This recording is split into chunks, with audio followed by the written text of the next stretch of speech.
Regresamos para seguir platicando con Ruth Villanueva. Ruth, ¿cómo estamos en México en materia de leyes para menores, para niños? ¿Estamos adelantados? ¿Somos vanguardistas como en algunos de nuestros espacios jurídicos? ¿Somos promedión, media tabla?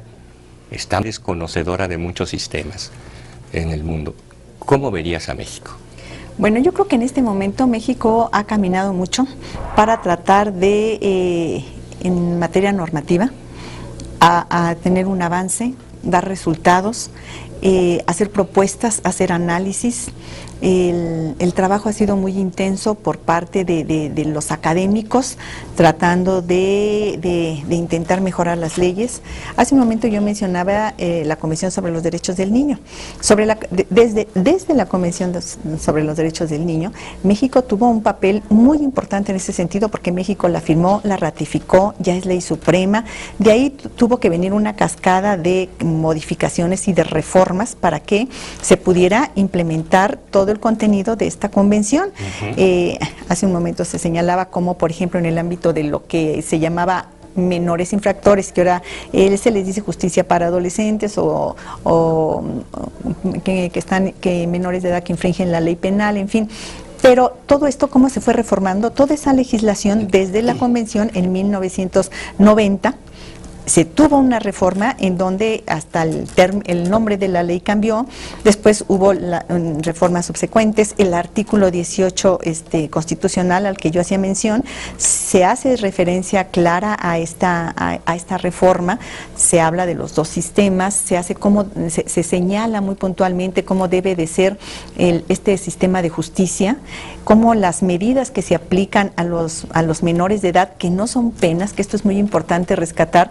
Los menores no se les aplica penas, se les aplica medidas. La Constitución lo señala de manera muy puntual. Las medidas son de orientación, protección y tratamiento. Sobre esto se ha trabajado mucho para rescatar esta diferencia. Se puntualiza y se constitucionalizan los principios sustantivos, que es el interés superior del niño, el de protección y el de especificidad de la materia. Por eso esa especialización a la que yo hacía referencia hace un momento. Se señalan que el tiempo de internamiento, por ejemplo, tiene que ser por el tiempo más breve que proceda, y como último recurso, situación que está explícita también en la Convención y que ha quedado puntual siempre con este señalamiento, la necesidad de especializar tribunales, instituciones y autoridades que estén al frente de este sistema especializado, las reformas que se han hecho al Cuarto Constitucional. Muy recientemente el presidente Peña mandó una iniciativa preferente que ahorita justamente acaba de salir ya del Senado. Ya estaremos a punto de ver esta cristalización sobre esta ley, en donde sí se está viendo que el Estado está preocupado, el país está preocupado para voltear la mirada hacia nuestra niñez.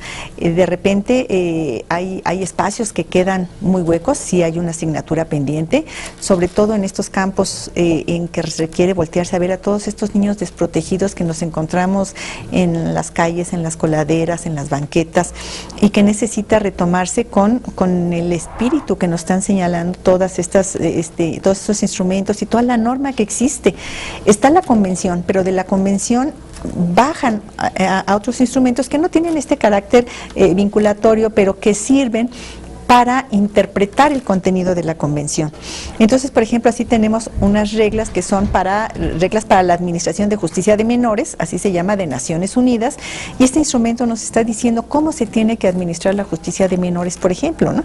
Aquí ahorita estamos también muy próximos a que se vea si se termina la vacatio para una ley federal para este tipo de población, o bien surge una ley nacional para que pudiera atender a los menores de edad que infringen la ley penal.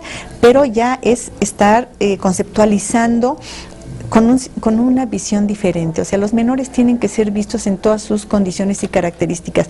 Los menores de edad, los niños no son adultos chiquitos. Y de repente eso pareciera, ¿no?, que tienen los mismos derechos que un adulto, pero nada más que en menor proporción. Y eso no puede ser, es una visión diferente. Por eso la insistencia en la especialización.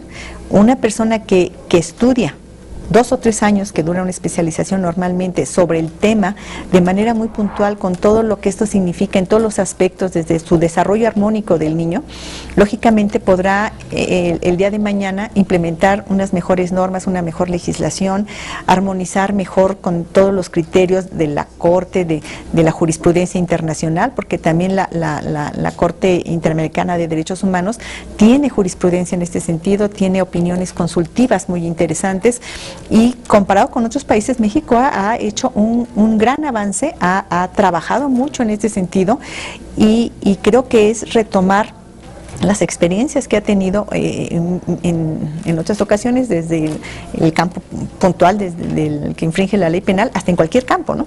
Insisto, no es el único en donde se desarrolla el niño. Y entonces así, por ejemplo, vemos que cuando hay la jurisprudencia internacional, se retoma para ver qué fue lo que pasó, ¿no? Hay una sentencia muy importante para México, que es el caso Villagrán Morales y otros, en donde es una sentencia en relación con unos niños de la calle, y la sentencia es sancionando al Estado de Guatemala porque no atendió y protegió y tuteló a su niñez, porque es una obligación del Estado, como tú lo señalabas hace un momento. Hay una persona que ejerce la patria potestad, o debiera de haberla. Cuando no la hay, está el tutor. Claro. Por eso esta situación de que los menores necesitan esa figura jurídica que es la tutela, es un sistema de tutela de protección, y cuando no está, el Estado se vuelve el tutor de su niñez. Los niños no tienen que estar en las calles, no tienen que estar en las banquetas, no tienen que estar en las coladeras, mucho menos, y esta es una situación que se da en esta sentencia, en donde se precisa muy puntualmente cuál es la obligación del Estado en estas condiciones, cuando los niños no están protegidos y tutelados por estas figuras que acabo yo de señalar, ¿no? Esto es muy interesante. ¿Quiénes son las autoridades mexicanas en materia de aplicación, de vigilancia, de control de estas normas? En México, que tenemos procuradurías para todo, para lo que es muy necesario, para lo que es regular y hasta para lo que no es necesario. ¿Tenemos procuraduría de menores?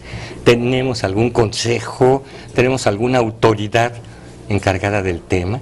Tenemos diversas autoridades, sí. Y por ejemplo, en este caso específico de lo que se conocía, lo que a ti y a mí nos tocó conocer como el Tribunal de Menores, insisto, el Consejo Tutelar, después el Consejo de Menores, esto es algo que todavía creo yo que se tiene que trabajar mucho. Tenemos hoy en día jueces en casi toda la República Mexicana, jueces y magistrados que están abocados a trabajar con esta población, pero que dependen del Tribunal Superior de Justicia. Y perdón que le ponga el pero esto es algo que en donde creo que se tiene que trabajar, todavía hay mucho por hacer. Dependen del Tribunal Superior de Justicia. Cuando yo señalaba que la Convención y todos los instrumentos, las observaciones generales de Naciones Unidas insisten en que haya tribunales especializados, pues es lo que antes había, tribunales especializados, porque en algún tiempo también estos tribunales dependieron, o en algunas entidades, del Poder Judicial, pero ahorita lo que existen son jueces y magistrados que se han habilitado como jueces, se les nombra hoy en día especializados en justicia para adolescente.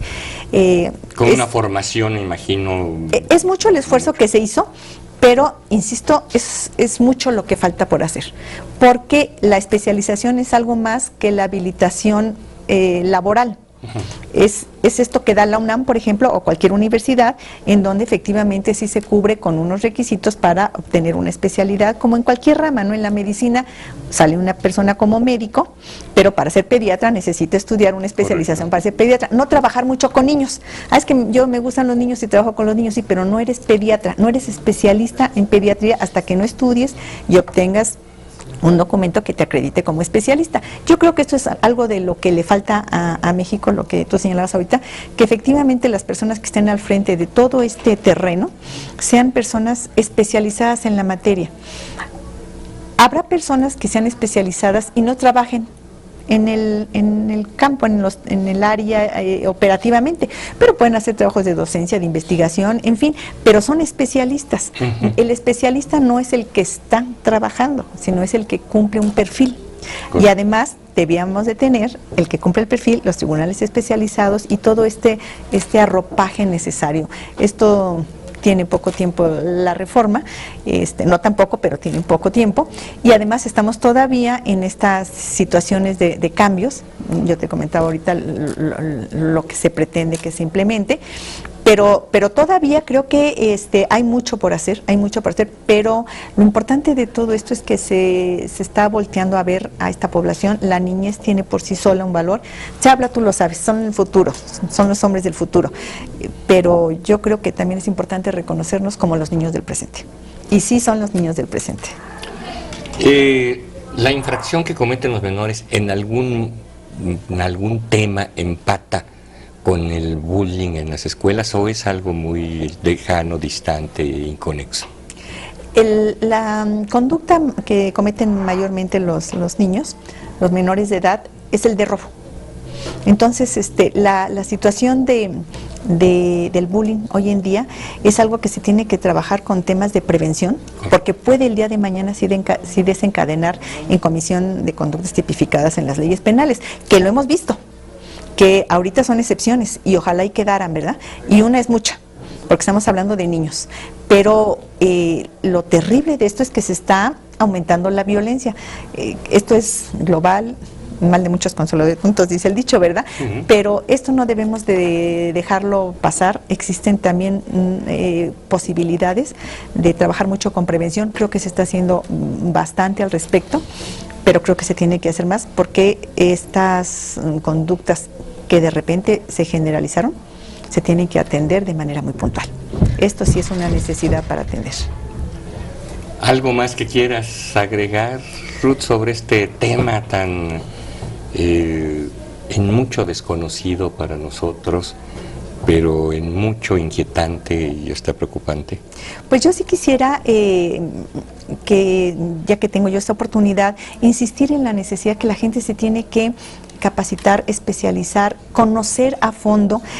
A veces se dan opiniones de buena fe, pero en este tema la buena fe no alcanza.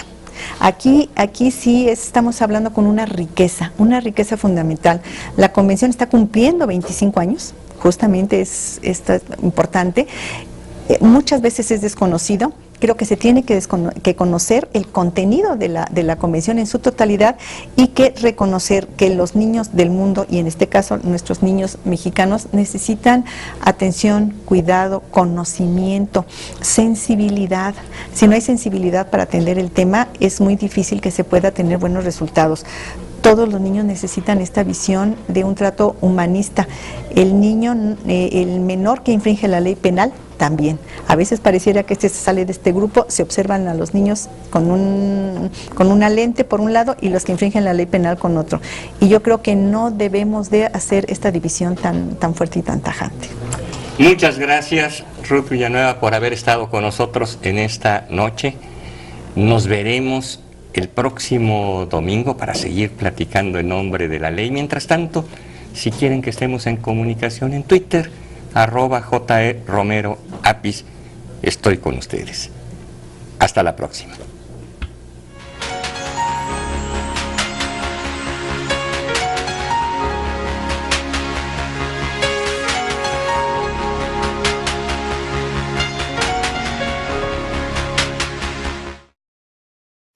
Te invitamos a seguir cuestionando la información con los siguientes videos.